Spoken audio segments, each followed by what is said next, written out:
Hello বন্ধুরা, মোটিভেস্ট for life YouTube চ্যানেলে আপনাদের স্বাগত জানাই। আজকের গল্পের মূল বিষয় হলো নিজের সময়কে কখনোই নষ্ট করবেন না। বন্ধুরা, আমাদের মধ্যে এমন অনেকেই আছেন যারা তাদের সময়কে ফালতু নষ্ট করে। তাই আপনিও যদি এই ধরনের মানুষ হয়ে থাকেন তাহলে বৌদ্ধ সন্ন্যাসীর এই গল্পটি মন দিয়ে শেষ পর্যন্ত শুনুন, কারণ এই গল্পটির মাধ্যমে এমন কিছু শিক্ষা দেওয়া হয়েছে যেটা জানার পর আপনি আর কখনোই নিজের সময় নষ্ট করবেন না। তাই গল্পটি শেষ পর্যন্ত শোনার অনুরোধ রইল। আর গল্পটি ভালো লাগলে লাইক, শেয়ার এবং সাবস্ক্রাইব করতে ভুলবেন না। তো চলুন বন্ধুরা, গল্পটি শুরু করা যাক। একটি গ্রামে রহিম নামে একটি ছেলে থাকত। ওই ছেলেটি অনেক বেশি অলস ছিল, আর এই কারণেই ছেলেটি প্রত্যেকটা কাজকেই পরে করব বলে রেখে দিত। কোনো কাজই সে সময় মতো করতো না। আর ওই ছেলেটির এই অভ্যাসের কারণে সে তার পড়াশোনা সহ অন্য সমস্ত কাজে সবার থেকে অনেক পিছিয়ে ছিল। রহিমের পরিবারের লোকজন সহ রহিমের শিক্ষকও রহিমকে বারবার বোঝাতো যে নিজের সময়ের মূল্য বুঝতে শেখো। এই সময়টা একবার চলে গেলে আর ফিরে আসবে না। কিন্তু এই ছেলেটি কারোর কথা শুনতে রাজি ছিল না। ছেলেটি কখনোই তার ভবিষ্যতের কথা চিন্তা করতো না, আর ছেলেটি তার মূল্যবান সময়কে ফালতু কাজে নষ্ট করে দিত। এইভাবেই রহিমের দিন কাটতে লাগলো। আর এরপর একদিন ওই গ্রামে একটি জ্ঞানী বৌদ্ধ সন্ন্যাসী আসেন। ওই সন্ন্যাসীকে তার বুদ্ধির কারণে সবাই চিনত। অনেক মানুষ ওই জ্ঞানী বৌদ্ধ সন্ন্যাসীর সঙ্গে দেখা করতে চাইছিল, যাতে ওনার কাছ থেকে কিছু না কিছু শিখতে পারে। এইদিকে রহিমও ওই বৌদ্ধ সন্ন্যাসীর সঙ্গে দেখা করার জন্য যায়।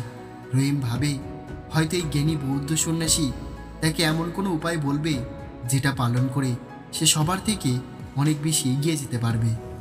আর এই সব ভেবে রহিম ওই জ্ঞানী বৌদ্ধ সন্ন্যাসীর কাছে গিয়ে পৌঁছায় আর বলে, গুরুদেব, আপনি দয়া করে আমাকে একটু সাহায্য করুন। আমি আমার জীবনে হেরে গেছি। আমি আমার বন্ধু, আমার প্রতিবেশী সবার থেকে অনেক পিছিয়ে আছি। আমি সবার আগে যেতে চাই আর সবার থেকে ভালো হতে চাই। দয়া করে আপনি আমাকে বলুন এর জন্য আমাকে কি কি করতে হবে। তখন এই জ্ঞানী বৌদ্ধ সন্ন্যাসী ছেলেটির দিকে হাসি মুখে তাকায় এবং বলে, তুমি এই কারণে সমস্যার মধ্যে আছো কারণ তুমি তোমার সময়ের মূল্যটা বোঝো না। তুমি সবসময় তোমার গুরুত্বপূর্ণ কাজগুলোকে পরে করব বলে ফেলে রাখো, আর তুমি তোমার এই মূল্যবান সময়কে ফালতু কাজে নষ্ট করে দাও। এই প্রসঙ্গে আমি তোমাকে একটি গল্প শোনাচ্ছি, যে গল্পটি শোনার পর তুমি সময়ের মূল্যটা খুব ভালোভাবে বুঝতে পারবে। এই বলে জ্ঞানী বৌদ্ধ সন্ন্যাসী গল্প বলতে লাগলেন। তখন রহিম খুবই মনোযোগ দিয়ে ওই সন্ন্যাসীর কথা শুনতে লাগলো। বৌদ্ধ সন্ন্যাসী বললেন, একবার একটি রাজ্যে এক রাজা ছিল। যে রাজা অনেক বেশি দয়ালু এবং উদার মনের মানুষ ছিল। ওই রাজা তার প্রজাদের অনেক বেশি ভালোবাসত, আর ওই রাজা তার প্রজাদের সবসময় সাহায্য করত। ওই রাজার একটি প্রিয় বন্ধু ছিল। রাজা আর তার সেই প্রিয় বন্ধু একসাথে আশ্রমে পড়াশোনা করত। আর একদিন রাজা তার সেই বন্ধুর সঙ্গে দেখা করার জন্য যায়, কিন্তু তার সেই বন্ধুটা অনেক বেশি অলস এবং গরিব ছিল। আর তার কাছে না কোনো চাকরি ছিল, না টাকা ছিল, আর না কোনো সম্মান ছিল। আর এই জন্য সে সবসময় নিজের ভাগ্যকে দোষ দিত, আর নিজের জীবনের এই অবস্থার কারণে অন্যদের দোষ দিত। এরপর রাজা তার বন্ধুর অবস্থা দেখে অনেক বেশি আফসোস করে। রাজা তার বন্ধুর জীবন এবং তার সমস্ত সমস্যা সম্পর্কে জিজ্ঞাসা করে। রাজার বন্ধু অনেক মন খারাপ করে বলে, আমি জানি না কেন সবাই আমাকে বলে আমি জীবনে কোনো কিছুই করতে পারবো না। যখনই আমি কোনো কাজ খোঁজার জন্য যাই সবাই আমাকে কাজ দিতে বারণ করে দেয়, আর সবাই জেনে গেছে যে আমি কখনোই আমার কাজ সময় মতো পূর্ণ করি না। আমি বুঝতে পারছি না আমি এখন কি করব। এরপরে রাজা বলে, ঠিক আছে, এখন আমি তোমাকে একটি সুযোগ দিতে চাই। আজ সূর্য অস্ত যাওয়ার আগে তুমি আমার রাজমহলের কোষাগারে গিয়ে যতটা ধনসম্পদ নিয়ে আসতে পারবে সেই সব কিছু তোমার হয়ে যাবে।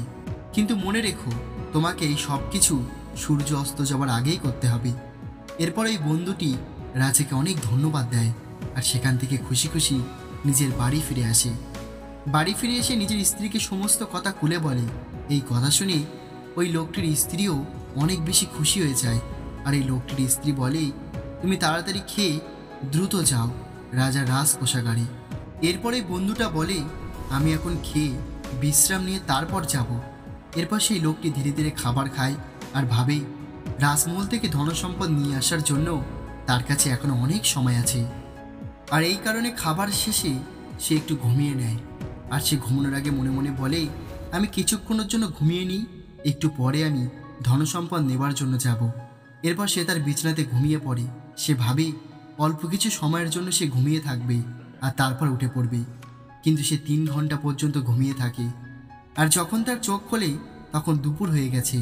এরপর সে কিছু বস্তা নিয়ে রাজার মহলের দিকে ধনসম্পদ আনার জন্য রাস্তা দিয়ে হাঁটতে থাকে। কিন্তু দুপুর হওয়ার কারণে রাস্তায় অনেক বেশি রোদ ছিল আর সে হাঁটতে হাঁটতে অনেক বেশি ক্লান্ত হয়ে গেছিল। এই কারণে সে ভাবে অল্প একটু সময়ের জন্য গাছের নিচে বিশ্রাম করে নেওয়া যাক, এরপরে আমি রাজমহলে চলে যাব। আর এটা ভেবেই যখন সেই লোকটি গাছের নিচে বসে, ওই গাছের নিচে ঠান্ডা হাওয়া বইছিল, যার কারণে ওই লোকটি গাছের নিচেই ঘুমিয়ে পড়ে আর 4 ঘন্টা মতো সেখানে ঘুমিয়ে থাকে। আর যখন তার চোখ খুলল তখন সে দেখল প্রায় সন্ধ্যা নেমে এসেছে, সূর্য প্রায় অস্ত গেছে। এরপর ওই লোকটি দ্রুত উঠে দৌড়াতে দৌড়াতে মহলের দিকে যাওয়া শুরু করে। কিন্তু এখন অনেক দেরি হয়ে গেছে, সূর্য অস্ত যাওয়ার মুখে। আর যখন সেই লোকটি রাজমহলের সামনে গিয়ে পৌঁছালো তখন পুরোপুরি সূর্য অস্ত চলে গেছে। এরপর এই অলস লোকটি সেখানেই দাঁড়িয়ে আফসোস করা শুরু করে, কারণ সে তার জীবনের সবথেকে বড় সুযোগটা হারিয়ে ফেলেছে। এর কারণ হলো সে তার সময়ের মূল্যটা বুঝেনি। এরপরে জ্ঞানী বৌদ্ধ সন্ন্যাসী নিজের গল্প শেষ করে আর ওই ছেলেটির দিকে তাকায়। ছেলেটি চুপচাপ কথাগুলো শুনছিল। ছেলেটি এখন বুঝতে পেরেছে সে কোথায় ভুল করেছে। এখন ছেলেটি নিজের উপরে অনেক বেশি লজ্জা হচ্ছিল। এরপরে ছেলেটি ওই বৌদ্ধ সন্ন্যাসীকে ধন্যবাদ দেয় আর নিজের জীবন পরিবর্তন করার প্রতিজ্ঞা করে। ছেলেটি বুঝতে পারেনি সময় হলো অনেক বেশি মূল্যবান, সময়কে বিনা কারণে নষ্ট করা উচিত নয়। এরপরে ছেলেটি বাড়ি ফিরে আসে আর নিজের লক্ষ্যের জন্য পরিশ্রম করা শুরু করে। ছেলেটি নিজের কাজ কাল করব বলে রেখে দেওয়াটা বন্ধ করে দেয় আর সব কাজ সময় মতো করা শুরু করে দেয়। ধীরে ধীরে ছেলেটি তার বন্ধু, পরিবার এবং প্রতিবেশীর কাছে পছন্দের মানুষ হয়ে ওঠে আর সবার কাছে ভালোবাসাও পায়। তো বন্ধুরা, যদি আমরাও আমাদের জীবনে দেখি তাহলে দেখতে পাবো এই সময় হলো সোনার মতো, যেটা হলো এই পৃথিবীর সবথেকে মূল্যবান জিনিস যেটা আমাদের কাছে আছে। আমাদের কাছে সীমিত সময় আছে, আর এই কারণেই সময়কে বুদ্ধিমানের সঙ্গে খরচ করতে হবে। আমাদের এই মূল্যবান সময়কে ফালতু কাজে নষ্ট করলে হবে না, বরং সেই সমস্ত কাজে সময় দিতে হবে যে কাজগুলো আমাদের জন্য সত্যিই গুরুত্বপূর্ণ। আমাদের কোনো কাজকেই পরে করব বলে রেখে দেওয়া উচিত নয়, বরং সেই কাজটাকে সময়ের মধ্যে ভালোভাবে করা উচিত।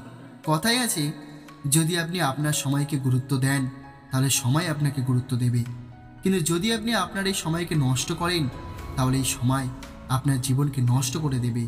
আমরা আমাদের জীবনে যে কোনো কিছু অর্জন করতে পারবো যদি আমরা আমাদের এই সময়কে সঠিকভাবে ব্যবহার করতে পারি। কিন্তু যদি আমরা আমাদের এই সময়কে নষ্ট করি তাহলে আমরা আমাদের সামনে আসা সুযোগগুলোকে নষ্ট করে ফেলব, আর সবশেষে তখন আমাদেরকে আফসোস করতে হবে। যদি আপনি 1 বছরের মূল্যটা বুঝতে চান তাহলে আপনি সেই ছাত্রকে জিজ্ঞাসা করুন যে ছাত্রটি পরীক্ষায় ফেল করেছে। যদি আপনি 1 মাসের মূল্যকে বুঝতে চান তাহলে সেই মানুষটিকে জিজ্ঞাসা করুন যে মানুষটি তার মাসের মাইনে পায়নি। যদি আপনি 1 সপ্তাহের মূল্যটা বুঝতে চান তাহলে সেই মানুষটিকে জিজ্ঞাসা করুন যে মানুষটা 1 সপ্তাহ ধরে অসুস্থতার মধ্যে দিন কাটিয়েছে। যদি আপনি 1 দিনের মূল্যটা জানতে চান তাহলে সেই মানুষটিকে জিজ্ঞাসা করুন যে আজ না খেয়ে সারাদিন অক্লান্ত পরিশ্রম করে গেছে। যদি আপনি 1 ঘন্টার মূল্যটা বুঝতে চান তাহলে সেই মানুষটিকে জিজ্ঞাসা করুন যে 1 ঘন্টা ধরে কারোর জন্য কেঁদেছে।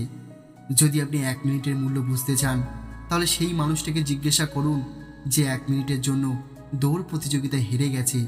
আর যদি আপনি 1 সেকেন্ডের মূল্য বুঝতে চান তাহলে সেই মানুষটিকে জিজ্ঞাসা করুন যে কোনো দুর্ঘটনা থেকে বেঁচে গেছে। তাই যে মানুষগুলো নিজের সময়ের গুরুত্ব দেয় তারা তাদের জীবনে যে কোনো কিছু অর্জন করতে পারবে, কিন্তু যারা নিজের সময়ের গুরুত্ব দেয় না তারা তাদের জীবনে কখনোই সফল হতে পারবে না। তাই যদি আপনি আপনার জীবনে বড় কিছু করতে চান তাহলে কখনোই অলসতা করবেন না। আর কোনো কাজ পরে করব বলে ফেলে রাখবেন না। তা না হলে একদিন আপনিও ওই অলস মানুষের মতো অনেক বেশি আফসোস করবেন, যে মানুষটি সূর্য অস্ত যাওয়ার আগে রাজমহলে পৌঁছাতে পারেনি। তাই সবসময় আপনি আপনার সময়কে সঠিক কাজে ব্যবহার করুন, সময়ের গুরুত্বকে বুঝুন। তো বন্ধুরা, আশা করি এই ছোট্ট গল্পটি থেকে আপনি কিছু শিখতে পেরেছেন। আর আপনি যেটুকুই শিখেছেন তা কমেন্ট করে অবশ্যই আমাদের জানাবেন। আর গল্পটি ভালো লাগলে লাইক, শেয়ার এবং সাবস্ক্রাইব করতে ভুলবেন না। আর গল্পটি শেষ পর্যন্ত শোনার জন্য আপনাদের অসংখ্য ধন্যবাদ জানাই। ভালো থাকবেন, সুস্থ থাকবেন। আবারও আসবো আগামীকাল নতুন একটি গল্প নিয়ে।